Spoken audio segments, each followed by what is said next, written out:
Hello everyone.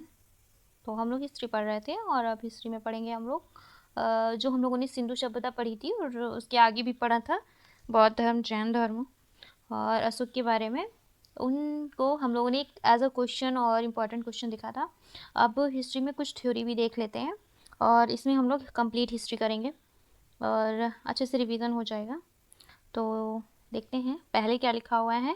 Sindhu सभ्यता के लोग धरती को क्या मानते थे? धरती को उर्वरता की देवी मानते थे। और इसमें जो सिंधु सभ्यता थी इसमें वृक्ष पूजा और शिव पूजा होती थी। और स्वास्तिक चिन्ह जो मिला वो हड़प्पा सभ्यता में, और मंदिर के अवशेष नहीं मिले हैं सिंधु सभ्यता में। इसमें मातृ देवी की उपासना सर्वाधिक होती थी और पशुओं में कुंवर वाला जो सांड होता था वो पूजनीय होता था और सूती और ऊनी वस्त्र का प्रयोग किया जाता था। और यहाँ के लोग मनोरंजन के लिए मछली पकड़ना, शिकार, पशु पक्षियों को आपस में लड़ाना, चौपड़ और पासा खेलना, ये सब इनका मनोरंजन का होता था। काले रंग से डिजाइन किए गए लाल मिट्टी के बर्तन बनाते थे ये लोग और तलवार से परिचित नहीं थे। काली चूड़ियाँ जो हमें मिली हैं वो कालीबंगन से मिली हैं। ये निचला शहर होता था, ये किले से घिरा हुआ था और खेत जोते जाने और अग्नि पूजा की प्रथा का प्रमाण भी मिला है कालीबंगन से। आगे है कि पर्दा प्रथा थी और वेश्यावृत्ति थी और शवों को जलाना गाड़ने की प्रथा थी। जलाने की प्रथा मोहनजोदड़ो में थी और शवों को गाड़ने की प्रथा जो थी वो हड़प्पा में थी। युग्म समाधियाँ कहाँ से मिली हैं? तो लोथल और कालीबंगन से मिली हैं। विनाश का कारण क्या था इसमें? वो बाढ़ के कारण इसका सभ्यता का विनाश हो गया था। आग से पकी मिट्टी को आग से पकी मिट्टी को क्या बोला गया? टेराकोटा बोला गया। ईंटों का अलंकरण जो मिला वो कौन में मिला? कालीबंगा में मिला। और लोगों का व्यवसाय क्या था? व्यापार था। अब आते हैं अगला। हड़प्पा के जो लोग थे वो कौन सी फसल में सबसे आगे थे? तो कपास की खेती में हड़प्पा के लोग सबसे आगे थे। हड़प्पा के निवासी किस खेल में रुचि रखते थे? तो हड़प्पा के निवासी शतरंज में रुचि रखते थे। सिंध का बाग मोहनजोदड़ो, मृतकों का टीला ये था। और मांडा जो था वो चिनाब नदी पर था, रोपण सतलज नदी पर। और हड़प्पा में अच्छा जल प्रबंधन का पता क्या था? वो था धौलावीरा। आगे है कि कुआं के अवशेष मोहनजोदड़ो में मिले। अब ये उत्खननकर्ता देख लेते हैं, ये भी इम्पोर्टेंट ही है।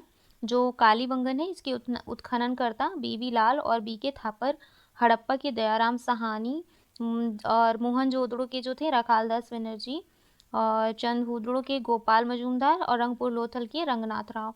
अब क्या है, कौन से स्थान और वर्ष में इसको देख लेते हैं। जैसे हड़प्पा कौन सी नदी के किनारे? रावी नदी के किनारे। और उत्खननकर्ता कौन था हड़प्पा सभ्यता के? दयाराम साहनी और माधव स्वरूप वस्त। और ये कब हुआ था? 1921 में हुआ था।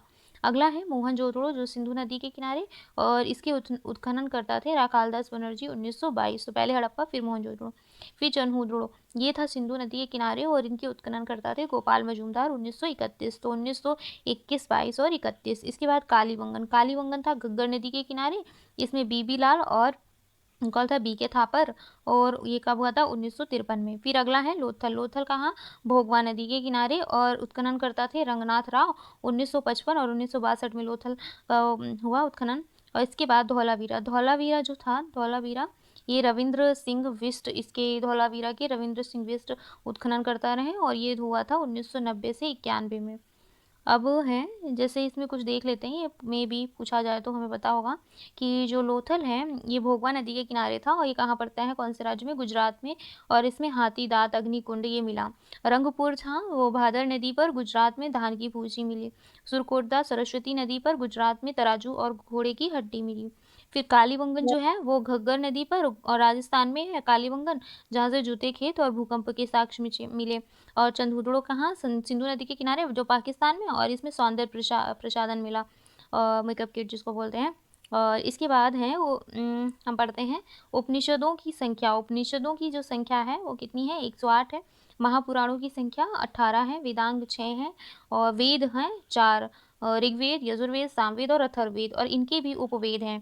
तो ऋग्वेद का जो उपवेद है वो आयुर्वेद है, और यजुर्वेद का धनुर्वेद, सामवेद का गंधर्ववेद, अथर्ववेद का शिल्पवेद है। अगला है कि जो 6 वेदांग है वो कौन से हैं? निरुक्त, शिक्षा, कल्प, व्याकरण, ज्योतिष, छंद। निरुक्त, शिक्षा, कल्प, व्याकरण, ज्योतिष, छंद ये वेदांग है। अब है महाजनपद और उनकी राजधानी देख लेते हैं, ये पूछी जाती हैं। तो जो 16 महाजनपद थे उनकी राजधानी देखेंगे। अंग की राजधानी थी चंपा, और मगध की थी गिरिव्रज राजगृह, काशी की वाराणसी, वत्स की कौशाम्बी, वज्जी की वैशाली विंध्या मिथिला, कौशल की श्रावस्ती, अवंती की उज्जैन और महिष्मती, मल्ल की कुशावती, मल्ल की कुशावती, पंचाल की अहिच्छद्र और काम्पिल, काम्पिल पंचाल की, चेदी शक्तिमती, कुरु की इंद्रप्रस्थ, मत्स्य की विराटनगर, कंबोज की हाहट, सूरसेन मथुरा, अश्मक पोटली और पोतन, गंधार की थी तक्षशिला, गंधार की तक्षशिला थी। ये थे क्या? हाँ, ये थे हमारे महाजनपद और उनकी राजधानियाँ। इसके बाद इसमें और देख लेते हैं, जैसे हम लोगों ने पढ़ा था जैन धर्म, तो जैन धर्म के जो प्रथम तीर्थंकर थे वो ऋषभदेव थे, और जो 23वें हुए हैं वो पार्श्वनाथ हुए हैं, और अंतिम जो हुए हैं वो 24वें हुए हैं महावीर स्वामी। महावीर स्वामी 24वें आखिरी जैन तीर्थंकर रहे हैं, और पहले थे ऋषभदेव, और 24वें के पहले 23 वो थे पार्श्वनाथ जो कि अश्विन के पुत्र थे। अब आते हैं, इसमें कुछ प्रश्न हैं। अद्वैतवाद का सिद्धांत दिया था, अद्वैतवाद का सिद्धांत दिया था शंकराचार्य ने। विशिष्ट द्वैतवाद का सिद्धांत रामानुज ने, द्वैतवाद का माधवाचार्य ने, और द्वैत अद्वैतवाद का निम्बकाचार्य ने। किस शासक ने विक्रमशिला विश्वविद्यालय की स्थापना की थी? विक्रमशिला विश्वविद्यालय की स्थापना किस शासक ने की थी? तो धर्मपाल ने की थी। सबसे प्राचीन विश्वविद्यालय ये है नालंदा, और इसका जो स्थापना की थी कुमारगुप्त ने की थी। और मठ मंदिर का स्तूप बौद्ध धर्म है। जैन धर्म व बौद्ध धर्म दोनों में उपदेश किसके शासन काल में मिले? बिंबिसार के। बौद्ध धर्म ग्रहण करने वाली प्रथम महिला महाप्रजापति गौतमी थी। बौद्धों की रामायण किसको बोला जाता है? ये बुद्ध चरित होती है जो अश्वघोष के द्वारा लिखी गई है, बुद्ध चरित, तो बौद्धों की रामायण बोला जाता है। महाभिभाषा शास्त्र क्या है? वसुमित्र। गीता के समान पवित्र बौद्ध रचना जो है वो अभिधम्म पिटक है, जो गीता के समान है। और योगाचर और विज्ञानवाद के प्रतिपादक कौन है? मैत्रेयनाथ है। और अनेकांतवाद किस धर्म के लोगों का सिद्धांत था? तो ये जैन मत था। और महाधार्मिक घटना जो महामस्त का अभिषेक थी, ये दिया था बाहुबली ने। गौतम बुद्ध द्वारा भिक्षुणी संघ की स्थापना कहाँ हुई थी? तो कपिलवस्तु में हुई थी भिक्षुणी संघ की स्थापना। शून्यता का सिद्धांत दिया था सबसे पहले नागार्जुन ने। महावीर का जन्म जो हुआ था, महावीर का जन्म हुआ था 540 ईसा पूर्व में, कुंडग्राम वैशाली में हुआ था महावीर का जन्म। इनके पिता सिद्धार्थ थे जो कि जातक कुल के सरदार थे, और माता इनकी त्रिशला थी जो लिच्छवी राजा चेटक की बहन थी। इनकी पत्नी थी, महावीर स्वामी की पत्नी थी यशोदा, और पुत्री थी अनुजा प्रियदर्शनी। बचपन का नाम इनका वर्धमान था, महावीर का बचपन का नाम वर्धमान था। ज्ञान जो प्राप्ति हुई है ना ऋजुपालिका नदी के तट पर साल वृक्ष के नीचे हुई है, और ये 12 वर्ष की कठिन तपस्या इन्होंने की थी। महावीर को जिन जो कहा है वो उसका मतलब है विजेता, अहर्त का मतलब पूज्य, निगर्थनी ग्रंथ का मतलब है बंधनहीन, तो विजेता, पूज्य और बंधनहीन। उपदेश इन्होंने दिए हैं प्राकृतिक जो अर्धमागधी भाषा है इसमें दिए हैं। प्रथम इनके अनुयायी थे जामिल जो इनके दामाद थे, और प्रथम जैन भिक्षुणी थी नरेश दधिवाहन की पुत्री चंपा, ये प्रथम जैन भिक्षुणी थी। और शिष्यों को 11 गणधरों में विभाजित किया गया था। जैन धर्म का प्रथम थेरा या मुख्य उपदेश रहा था वो आर्यशु धर्मा था। स्थूलभद्र के जो शिष्य थे वे श्वेतांबर थे, और भद्रभाव के जो शिष्य थे वो दिगंबर थे। ये श्वेतांबर श्वेत वस्त्र धारण करते थे, दिगंबर नग्न रहते थे। जैन धर्म के त्रिरत्न, जैन धर्म के 3 रत्न हैं, सम्यक दर्शन, सम्यक ज्ञान और सम्यक आचरण। और इसमें हैं अनुशीलन के 5 महाव्रत। 5 महाव्रत कौन कौन से? अहिंसा, सत्य, अस्तेय, अपरिग्रह और ब्रह्मचर्य, ये 5 अनुशीलन के सिद्धांत हैं, महाव्रत हैं। और जैन धर्म जो थे वो ईश्वर की मान्यता नहीं थी जैन धर्म में, और पुनर्जन्म व कर्मवाद में ये विश्वास करते थे। और जैन धर्म के सप्तभंगी ज्ञान के अन्य नाम थे श्यादवाद और अनेकांतवाद। जैन धर्म ने अपने जो आध्यात्मिक विचारों को सांख्य दर्शन से ग्रहण किया था। खजुराहो में जैन मंदिरों का निर्माण चंदेल शासकों ने कराया है, तो खजुराहो में जो जैन मंदिर है वो उसका निर्माण कराया था चंदेल शासकों ने। मौर्योत्तर युग में जैन धर्म का प्रसिद्ध केंद्र क्या था? मथुरा था। मथुरा कला जो है वो जैन धर्म से संबंधित है। जैन तीर्थंकों की जो जीवनी है वो कल्पसूत्र में मिलती है, और कल्पसूत्र किसके द्वारा रचित है? भद्रबाहु के द्वारा। 72 वर्ष की आयु में महावीर की मृत्यु हो गई थी, और कब? 468 ईसा पूर्व में बिहार पावापुरी में हुई थी। और इनका जो निर्वाण है वो मल्ल राजा सृष्टिपाल ने किया। और 2 जैन संगीतियाँ हुई थी 300 ईसा पूर्व में पाटलिपुत्र स्थूलभद्र के द्वारा, और 6वीं शताब्दी में हुई है वल्लभी बल्लभी, और ये गुजरात में हुआ था और ये क्षमा श्रवण के द्वारा होगा। अब आते हैं बौद्ध धर्म। बौद्ध धर्म के जो संस्थापक हैं वो गौतम बुद्ध रहे हैं, जिनको लाइट ऑफ एशिया बोला गया। गौतम बुद्ध का जन्म हुआ था 563 ईसा पूर्व कपिलवस्तु लुम्बिनी में हुआ था। और इसके बाद है इनके पिता शुद्धोधन थे, माता इनकी माया देवी थी। और इसके बाद इनका पालन पोषण जो किया था, क्योंकि इनकी माता की मृत्यु हो गई थी इनके जन्म के 7वें दिन ही, इनका पालन पोषण किया था प्रजापति गौतमी ने। बचपन का नाम सिद्धार्थ था, पत्नी यशोधरा थी, पुत्र इनका राहुल था। इन्होंने दृश्य देखे थे: बूढ़ा व्यक्ति, बीमार व्यक्ति, सवर, सन्यासी, ये 4 दृश्य देखे थे। और 29 वर्ष में इन्होंने घर छोड़ दिया था और इस अवस्था को बोला गया था महापरिनिष्क्रमण।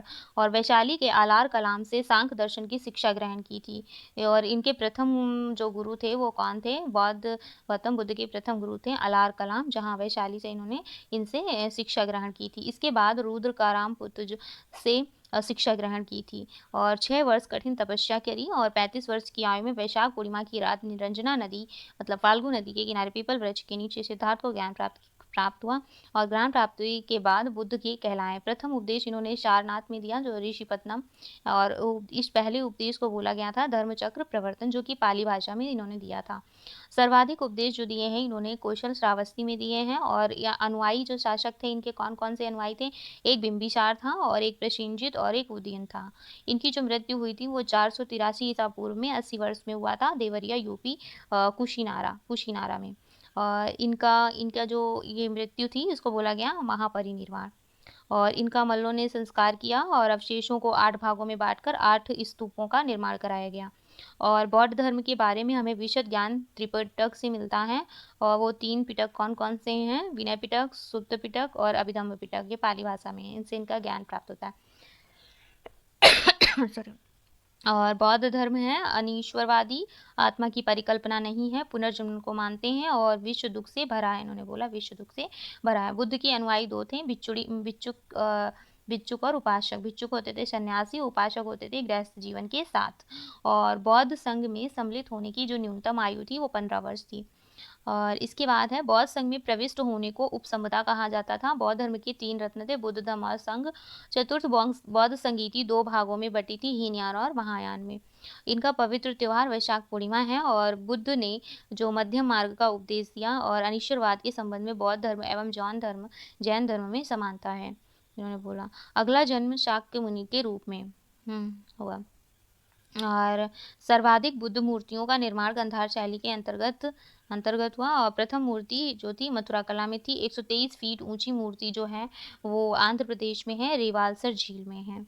और इसके बाद है बौद्ध सभाएं। तो जो पहली बौद्ध सभा हुई थी वो हुई थी 483 ईसा पूर्व में हुई थी। और उस समय कौन था शासक? अजातशत्रु था। और अध्यक्षता जो की थी वो महाकश्यप ने की थी राजगृह में। और 383 में हुई थी दूसरी बौद्ध संगीति और ये कराई थी अकालाशोक इस समय शासक था। और अध्यक्षता इसकी सवाकामी ने की थी वैशाली में। तो पहली होगी राजगृह में, दूसरी होगी वैशाली में। फिर तीसरी हुई थी 255 ईसा पूर्व में, अशोक इस समय शासक था। और पाटलिपुत्र में हुई थी किसके द्वारा? कौन अध्यक्षता की थी? मोगले ने की थी।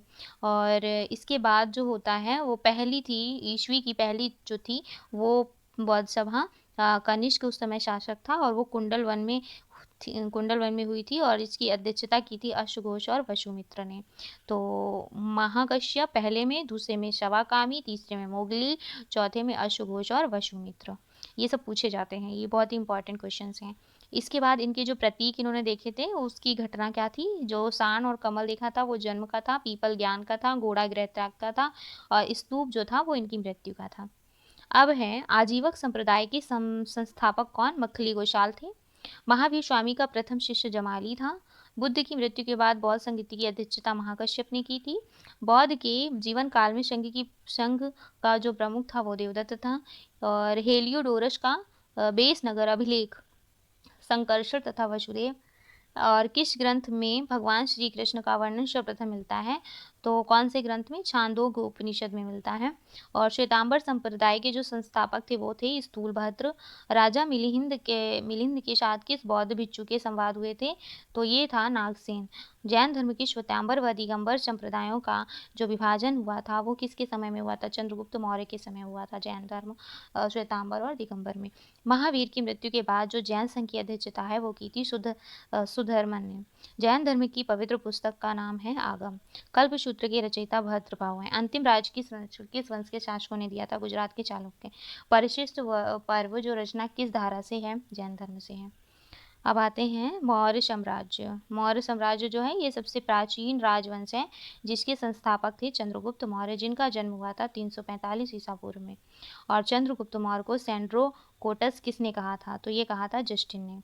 चंद्रगुप्त मौर्य के लिए वृषल शब्द का प्रयोग किया था विशाखदत्त ने, और विशाखदत्त की ही कृति है रुद्रा राक्षस। घनानंद को हराने में चंद्रगुप्त मौर्य की मदद किसने की थी? तो चाणक्य ने की थी। और चाणक्य का ही नाम कौटिल्य है और इन्हीं का नाम विष्णुगुप्त है। इनकी बुक है अर्थशास्त्र जो राजनीति से संबंधित है, और इसको बोला जाता है मैकियावेली के प्रिंस। और इसके बाद है चंद्रगुप्त मौर्य मगध की राजगद्दी पर कब बैठे थे? तो 322 ईसा पूर्व में बैठे थे, और ये जैन धर्म के अनुयायी थे चंद्रगुप्त मौर्य। पहल और अपना अंतिम समय कर्नाटक के श्रवणबेलगोला नामक स्थान पर इन्होंने बिताया था।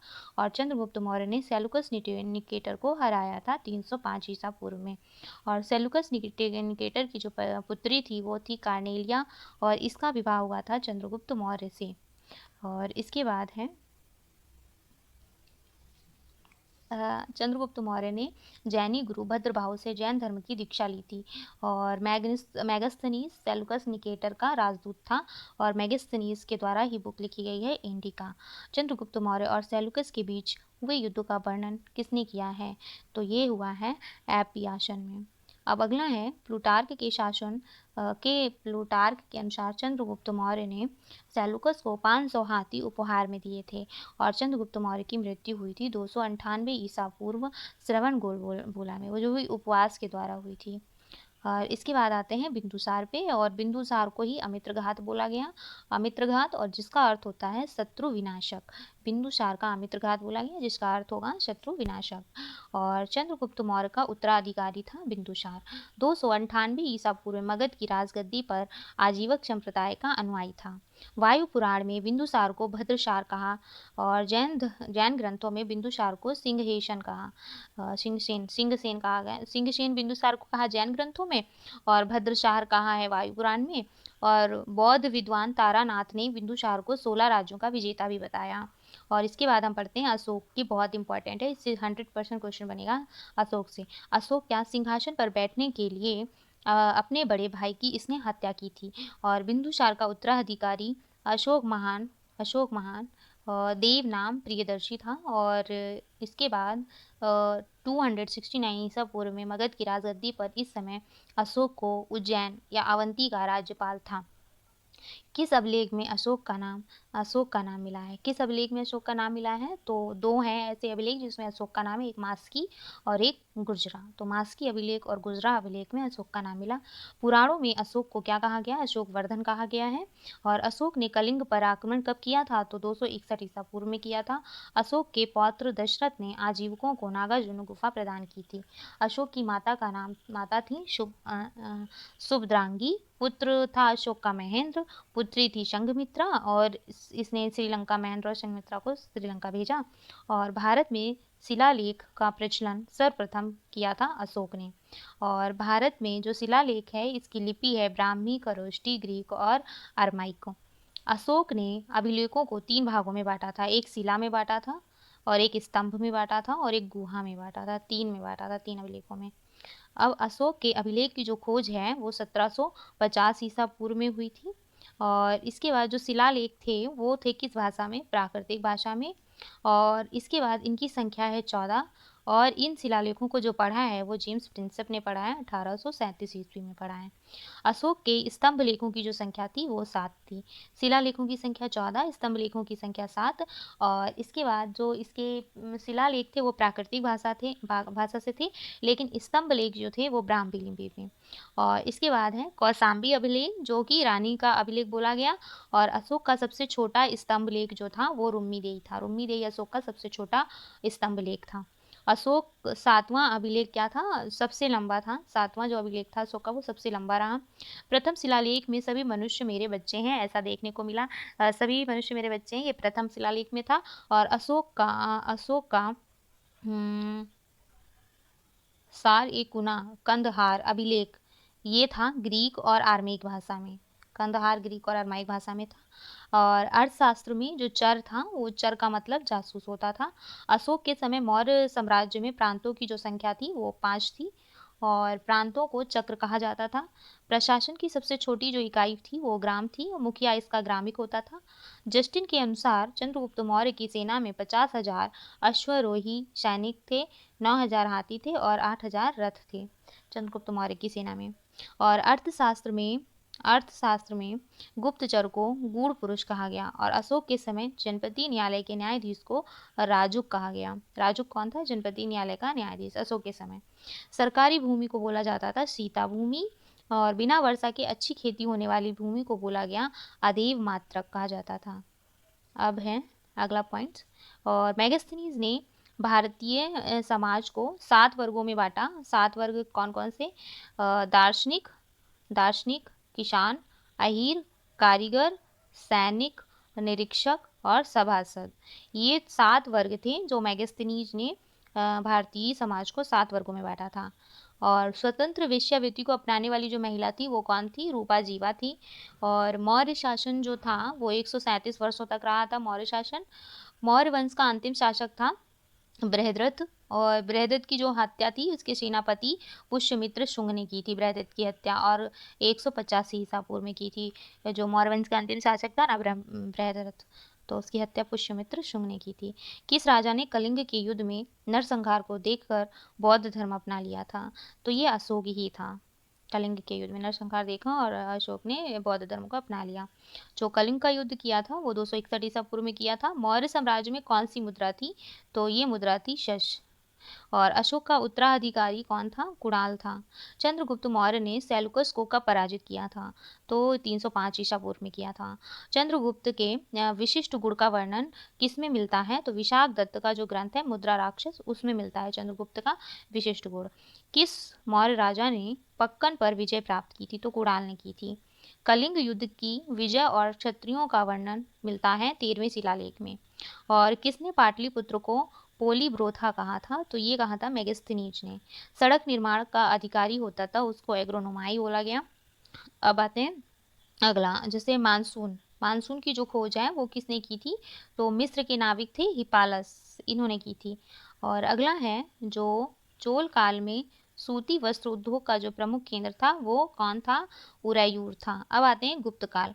और गुप्त काल की जो स्थापना हुई है वो 319 में हुई है ईस्वी में।